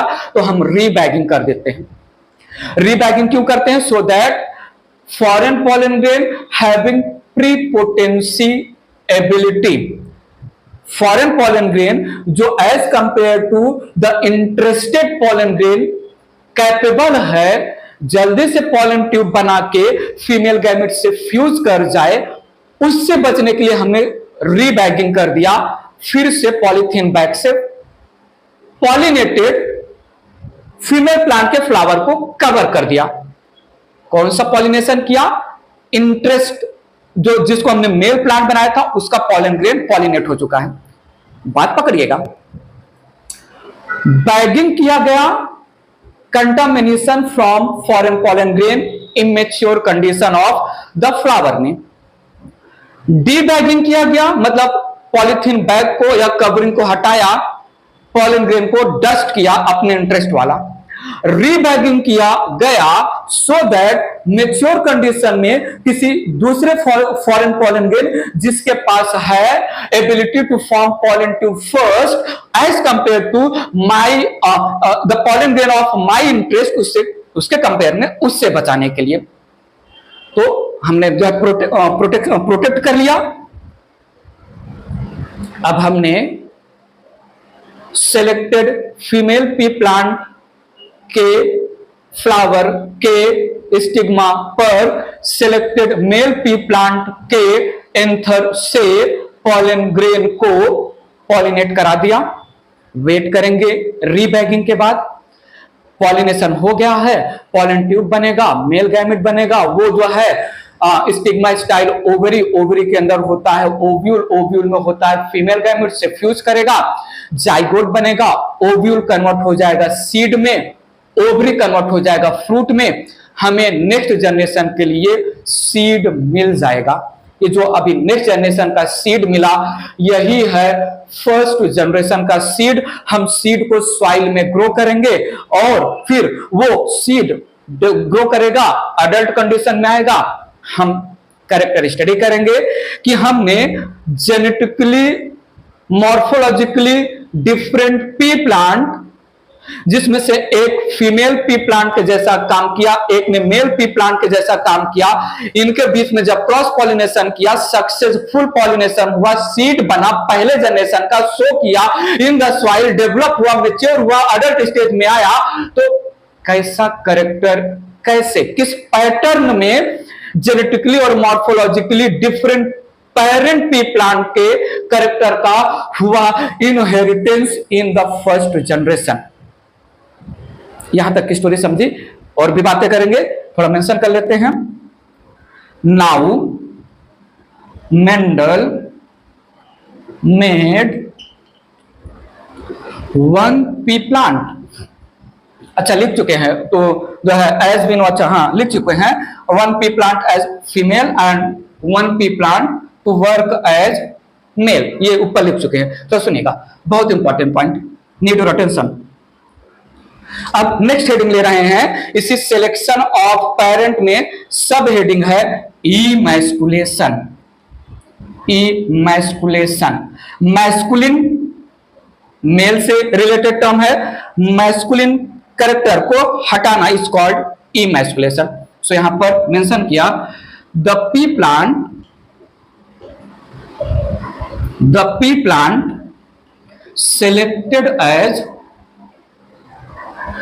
selected as female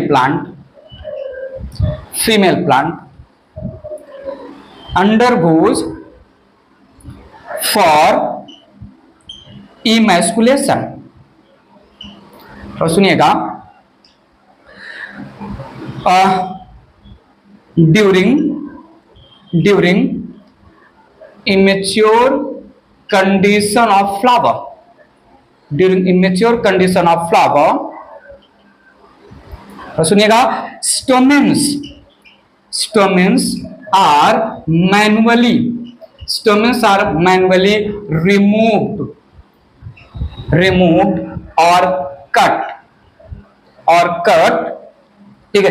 अच्छा रिमूव्ड हो गया तो उसी में कट आ जाएगा, removed from, stamens are manually removed from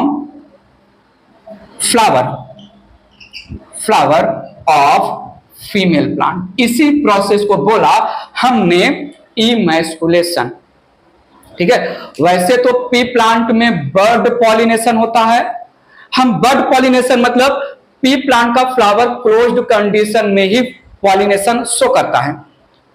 ठीक है, बर्ड पॉलिनेशन का मतलब पी प्लांट जो है वो ब्लॉसम हुए बिना ही फ्लावर में, फ्लावर ब्लॉसम हो, ओपन हो, उसके पहले ही पॉलिनेशन हो जाता है naturally.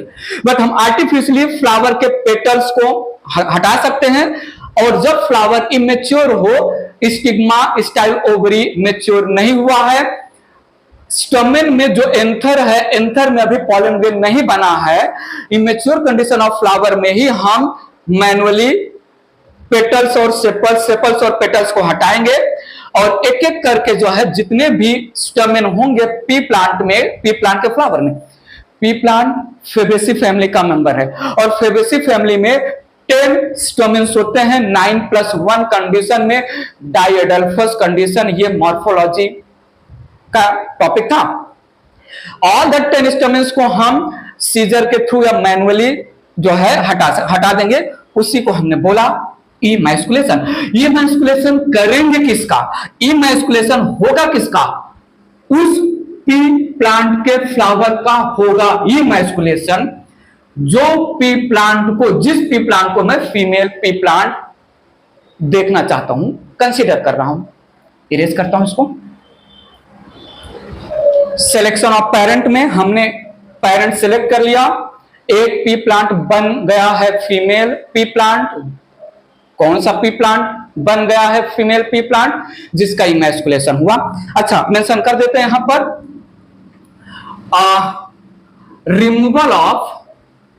Removal of carpel can also performed in the flower of selected male pea plant, but ये ज्यादा जरूरी नहीं है। ठीक है, हमें सेलेक्टेड मेल पी प्लांट के एंथर से कुछ पॉलन ग्रेन चाहिए। उसका स्टिग्मा कैसे काम कर रहा है, उसका स्टिग्मा उसी के पॉलन ग्रेन से पॉलिनेट हो रहा है, क्या फर्क पड़ता है? हमें सेलेक्टेड मेल प्लांट का कुछ पॉलन ग्रेन चाहिए, जो मैं सेलेक्टेड फीमेल पी प्लांट के इमैस्कुलेटेड फ्लावर के स्टिग्मा पर पॉलिनेट करवा सकूं, और हमें जो फ्रूट और सीड मिलेगा वो फीमेल पी प्लांट का, सेलेक्टेड फीमेल पी प्लांट का सीड और फ्रूट होगा, जिसको हम ग्रो करेंगे। तो male selected male pea plant के साथ क्या हो रहा है उतना मैटर नहीं करता है, बट कहीं कहीं पर मेंशन है कि हम उसके कार्पेल को हटा देते हैं। तो सिलेक्शन ऑफ पेरेंट में एक पी प्लांट के पास केवल कार्पेल लेफ्ट होता है, जिसका इमैस्कुलेशन किया गया, और दूसरे सिलेक्टेड पेरेंट में केवल स्टोमेन बचता है, जिसका जो है कार्पेल या पिस्टिल हटा दिया गया है। इसके लिए कोई खास टर्म नहीं मेंशन हो रहा है, नहीं मेंशन किया गया है। ठीक है, अब हम बात आगे बढ़ा रहे हैं। नेक्स्ट यहां पर आएगा इमैस्कुलेशन के बाद बैगिंग। थोड़ा समझिएगा कैसे हो रहा है पेरेंट का सिलेक्शन और बात की बात। नाउ बैगिंग किया हमने। बैगिंग में द फ्लावर, या ऐसे बोले the emasculated flower of female pea plant. The emasculated flower of female pea plant is covered by polythene bag, और कहीं कहीं पर बटर पेपर भी आता है, और by butter paper to prevent contamination of stigma by foreign pollen grain, foreign या non desirable pollen grain हमने कवर कर दिया बात यहां तक क्लियर है? ठीक है, आगे बढ़ा रहे हैं इरेज करके इसको। यहां तक हमने पहला स्टेप कंप्लीट कर लिया, selection of parent, parent male और फीमेल पेरेंट कैसे बनाया, क्लियर है, कौन फीमेल पेरेंट बना और कौन मेल पेरेंट बना, ये भी क्लियर है। आते हैं सेकंड स्टेप। सेकंड स्टेप है cross pollination. Cross pollination between selected parents, between selected parents to obtain F1 progeny, to obtain F1 progenies, to obtain F1 generation. Need your full attention, आगे बात में रख रहा हूं। Once the flowers become mature, और सुनिएगा, stigma of emasculated flower, stigma of emasculated flower of female plant becomes receptive, then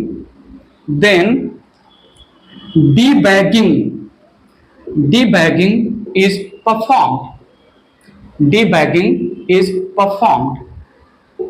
बात मेरी सुनिएगा, मैंने बोला यहां पर डीबैगिंग,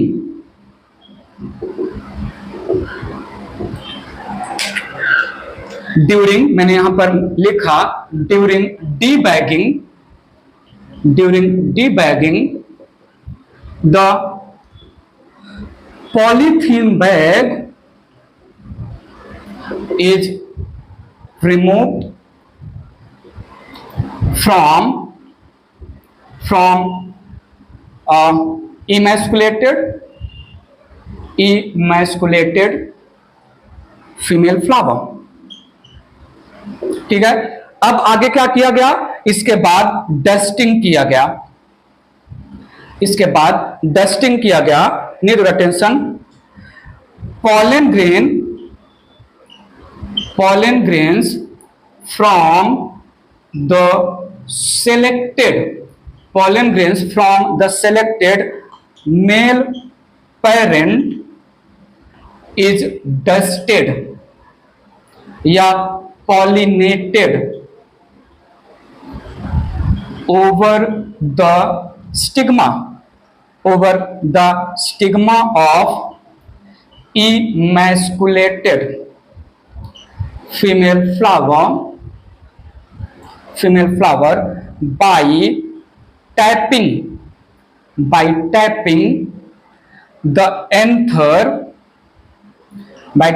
the anther with brush।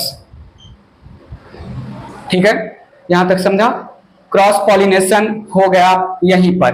ठीक है, डस्टिंग ही क्रॉस पॉलिनेशन। ठीक है, this is process called cross pollination. आगे मेंशन कर दे रहा हूं, इरेज करता हूं इसको। सुनिएगा, मैंने बोला यहां पर dusting of pollen grains from selected male parent over stigma of selected female parent called cross pollination. Self pollination का अपोजिट क्रॉस पॉलिनेशन। अब आगे क्या किया, आगे हमने कर दिया रीबैगिंग।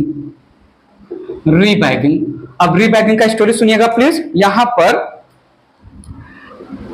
पॉलिनेटेड फीमेल फ्लावर, कौन सा फीमेल फ्लावर भाई? इमैस्कुलेटेड फीमेल फ्लावर, जिसके पास खुद का स्टमेन नहीं था, दूसरे सिलेक्टेड मेल प्लांट के स्टमेन के एंथर से पॉलन ग्रेन हमने डस्ट कराया bye tapping the anther. So pollinated female flower is covered by polythene bag.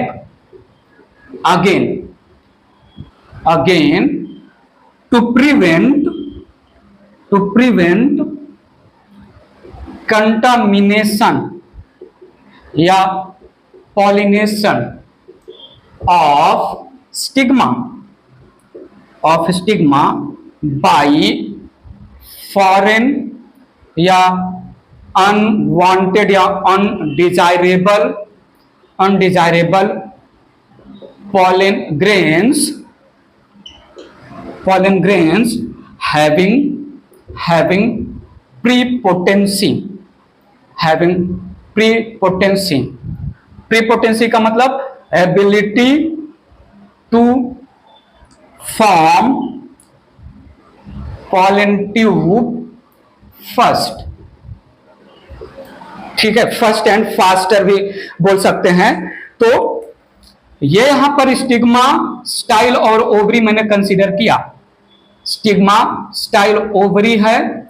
Ovary के अंदर ओव्यूल है और ओव्यूल में जो है फीमेल गैमेट है. ये स्टोरी आपको sex reproduction in flowering plant में समझेगा.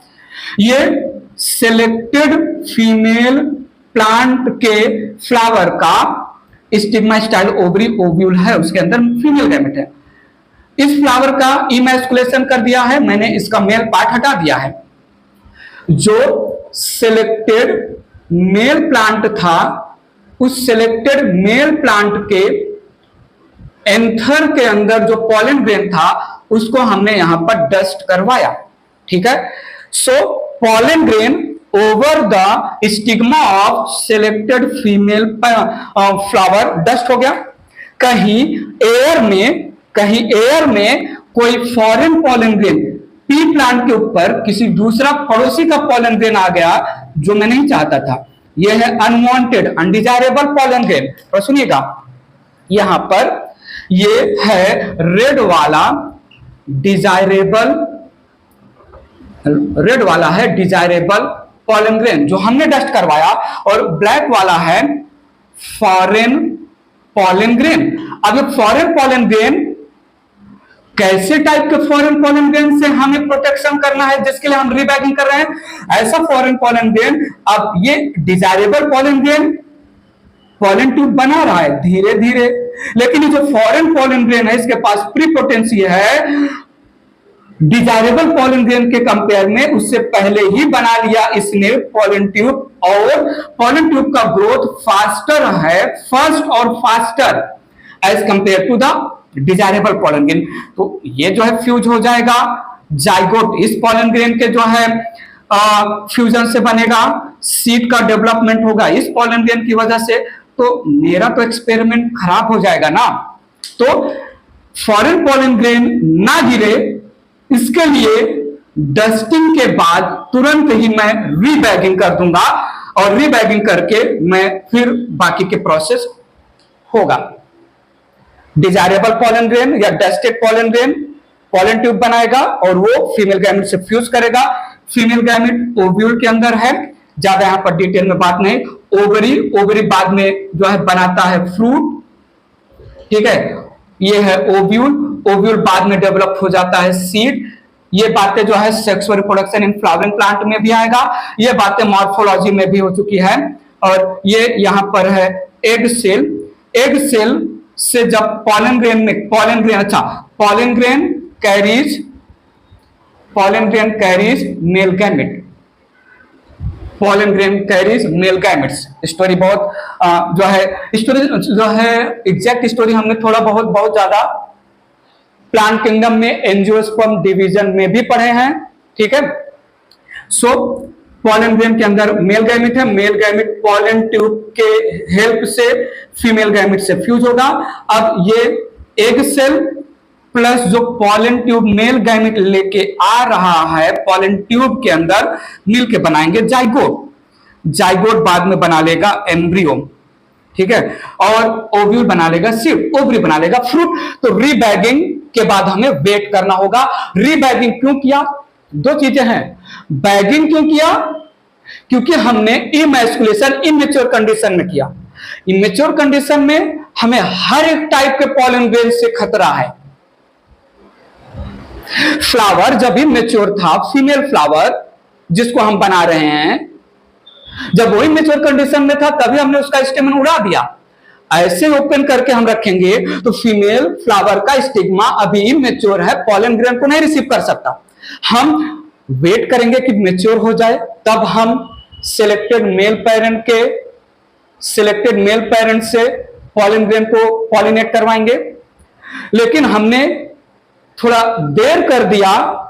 जिस टाइम पर हम सिलेक्टेड मेल पेरेंट से पॉलन ग्रेन को इमैस्कुलेटेड फीमेल फ्लावर के स्टिग्मा पर गिराने आए और उसको हमने एक्सपोज करके रखा होता, उसके पहले ही एयर में कोई भी foreign undesirable unwanted pollen grain मेरे आने से थोड़ी देर पहले ही अगर पॉलिनेट हो जाए तो मेरे डिजायरेबल पॉलन ग्रेन का कोई भी काम नहीं आएगा। इसलिए हमने बैगिंग किया। बैगिंग में हर एक टाइप के पॉलन ग्रेन से हमें प्रॉब्लम है, और रीबैगिंग में हमें उस पॉलन ग्रेन से प्रॉब्लम है जो मेरे dusted pollinated desirable pollen grain के लिए कॉम्पिटिटर है। बात समझा? बात आगे बढ़ाते हैं, ध्यान दीजिएगा। आगे बात मेंशन कर रहा हूं, upon successful pollination the ovary of female flower converted into fruit and ovule converted into seed।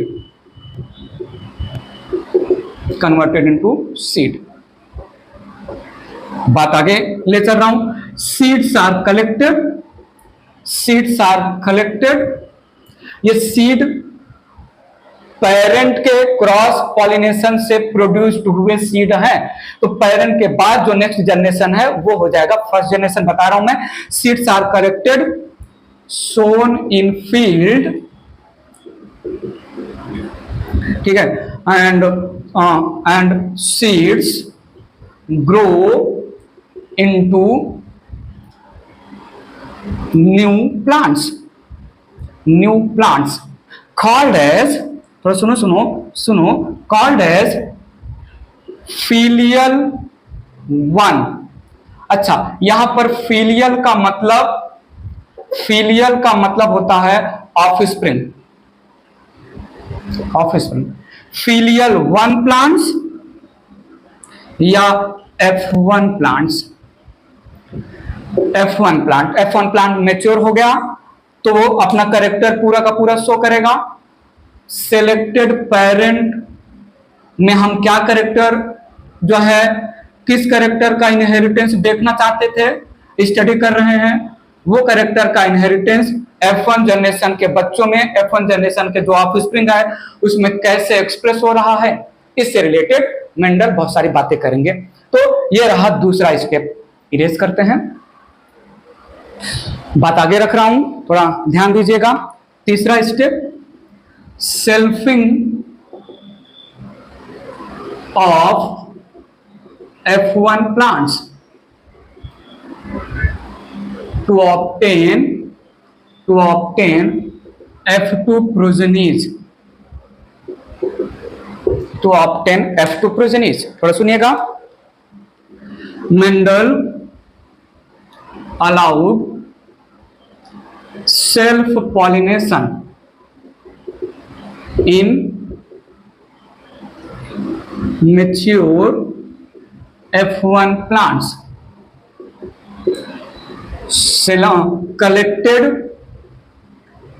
collected the seeds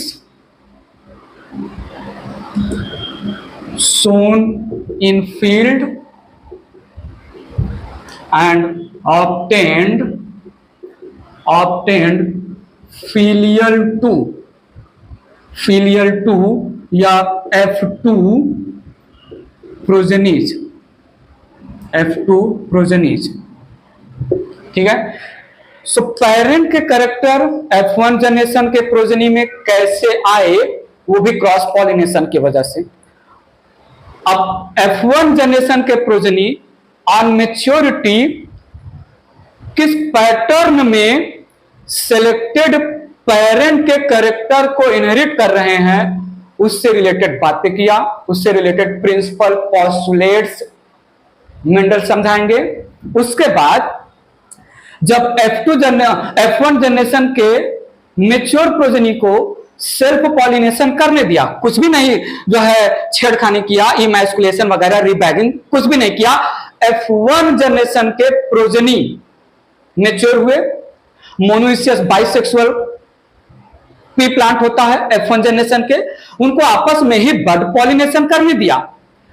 flower में पॉलिनेशन के बाद सीड और फ्रूट बना, वो सीड और फ्रूट F2 जनरेशन का हुआ, फील्ड में शो किया, फिर प्लांट F2 जनरेशन के ग्रो हुए। कैसे inheritance pattern of selected character दिख रहे हैं, आ रहे हैं, रिप्रेजेंट हो रहे हैं उस F2 जनरेशन के बच्चों में, उससे रिलेटेड प्रिंसिपल पोस्टुलेट थियरीज बहुत सारी बातें मेंडल सामने रखेंगे। तो सिलेक्शन ऑफ पेरेंट कहां तक, इमैस्कुलेशन तक सिलेक्शन ऑफ पेरेंट, वहीं पर हमें बैगिंग भी कंसीडर कर लेना है, ठीक है। उसके बाद डीबैगिंग, डस्टिंग, रीबैगिंग, ये था cross pollination between selected parent to obtain F1 generation. फिर F1 जनरेशन को खुद से नेचुरल पॉलिनेट होने दिया to obtain progeny of F2 generation. इन स्टेप्स में क्या क्या चीजें हुई, कैसे कैसे कोई कैरेक्टर इनहेरिट हुआ, वही बात अब हम आगे करने वाले हैं। मेंडल ने टैगिंग भी दिया। टैगिंग, ये एक पी प्लांट है, ये दूसरा पी प्लांट है, इसको हम आगे आएगा, ये एक कैरेक्टर का इनहेरिटेंस स्टडी कर रहे हैं। ये एक पी प्लांट है, दूसरा पी प्लांट है सेट में, इसमें हम दो कैरेक्टर के इनहेरिटेंस पैटर्न को समझना चाहते हैं। ये तीसरा सेट ऑफ पी प्लांट है, इसमें हम तीन कैरेक्टर साइमल्टेनियसली कैसे इनहेरिट हो रहा है वो पैटर्न स्टडी करना चाहते हैं। ये एक सेट ऑफ पी प्लांट है, इसमें हम हाइट के इनहेरिटेंस को स्टडी करना चाहते हैं। ये एक पी प्लांट है, इसमें हम colour, seed colour, flower colour, fruit shape, तो हर एक चीज का टैगिंग दिया। एक सेट ऑफ पी प्लांट लिया, एक का इमैस्कुलेशन दूसरे को वेजिटेटिव रहने दिया, उसमें क्रॉस पॉलिनेशन किया, पहले जनरेशन के प्रोजेनी उनको सेल्फ पॉलिनेट करने दिया, दूसरे जनरेशन के प्रोजेनी। इस सेट ऑफ पी प्लांट में हम केवल एक कैरेक्टर एट गिवन टाइम उसका इनहेरिटेंस पैटर्न स्टडी कर रहे हैं। बात बोलेंगे मोनो हाइब्रिड, हाइब्रिडाइजेशन डिटेल में नेक्स्ट वीडियो लेक्चर में यही सारी बातें होंगी। दूसरा सेट ऑफ पी प्लांट, इसमें हम एक कैरेक्टर, कोई भी हो सकता है, सीड, फ्लावर, जितने भी 7 कैरेक्टर हैं, तो एक कैरेक्टर को लेके इनहेरिटेंस पैटर्न स्टडी कर रहे हैं। ये टैग लगाया हमने सेट ऑफ पी प्लांट में। सेट ऑफ पी प्लांट में अगर हम दो कैरेक्टर का साइमल्टेनियस इनहेरिटेंस पैटर्न समझना चाहते हैं तो मेंडल ने उसको डाई हाइब्रिड टैग किया। एवरीथिंग का टैगिंग मस्ट था। ये है फीमेल पी प्लांट, इसी का इमैस्कुलेशन किया है, टैगिंग लगा दो, ठीक है, जब पेपर में लिख के बांध दीजिए। अच्छा, ये जो इमैस्कुलेटेड फीमेल पी प्लांट है, इसमें कौन से कैरेक्टर का इनहेरिटेंस पैटर्न स्टडी करना है, पेपर में लिख के टैग कर दो। टैगिंग भी किया था सो दैट कंफ्यूजन ना हो। क्लियर है स्टेप्स, काफी डिटेल में हमने बातें की, अलग अलग तरीके से अलग अलग स्टेटमेंट्स आपके सामने रखे सो दैट समझना आसान हो जाए। अब इन्हीं 3 स्टेप्स के थ्रू हम डिटेल में inheritance of one character at a time, monohybrid, hybridization और study of inheritance of 2 different character at a time, dihybrid के लैंग्वेज में डिटेल में समझेंगे। तो हाइब्रिडाइजेशन मेंडल के एक्सपेरिमेंट का नाम था। उस हाइब्रिडाइजेशन एक्सपेरिमेंट में क्या क्या स्टेप्स लिया वो हमने इस वीडियो लेक्चर में फिनिश किया। अब हाइब्रिडाइजेशन एक्सपेरिमेंट में एट गिवन टाइम कितने कैरेक्टर का या कितने जीन का कितने फैक्टर, एक फैक्टर या दो फैक्टर या तीन फैक्टर, एक कैरेक्टर या दो कैरेक्टर या तीन character eight given time inheritance pattern Mendel ने स्टडी किया।